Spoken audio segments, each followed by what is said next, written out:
ফের দক্ষিণ ভারতের জনপ্রিয় অভিনেত্রী সামান্থা রুথ প্রভুর ব্যক্তিগত জীবন নিয়ে গুঞ্জন শুরু হয়েছে। অভিনেত্রী এবং পরিচালক রাজ নিদিমুরুর সম্পর্ক বেশ কিছুদিন ধরেই আলোচনার কেন্দ্রবিন্দুতে।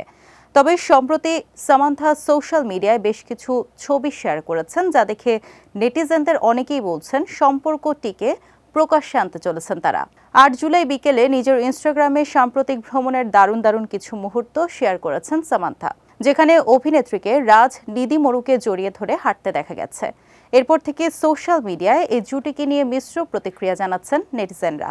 এদিকে সম্প্রতি একটি পডকাস্টে সামান্থা রুথ প্রভুর উপস্থিতি বেশ আলোচনার জন্ম দিয়েছে।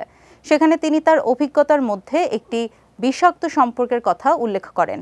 তিনি বলেন, আমি আমার জীবনে অনেক পরিবর্তন এনেছি এবং আমি নিজের জন্য যে রুটিন তৈরি করেছি তাতে বেশ খুশি। আমি যা নিয়ন্ত্রণ করতে পারিনি তা হলো ফোনে কথা বলা। এখন সেসব থেকে বেরিয়েছি। সামান্থা রুথ প্রভু এবং তার প্রেমিক রাজ নিদিমুরু মূলত সিটাডেল সিনেমার শুটিংয়ের সময় একে অপরের প্রেমে পড়েছিলেন। তাদের দুজনকে একাধিকবার একসঙ্গে দেখা গেছে।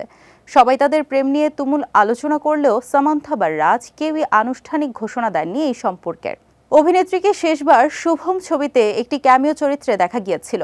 সামান্থাকে পরবর্তীতে ওয়েব সিরিজ রক্ত ব্রহ্মাণ্ড দ্য ব্লাডি কিংডমে দেখা যাবে, যেখানে আদিত্য রায় কাপুরের সঙ্গে তিনি অভিনয় করেছেন।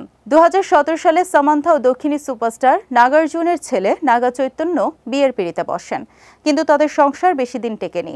কিছুদিন পরই বিচ্ছেদের পথে হাঁটে এই তারকা জুটি।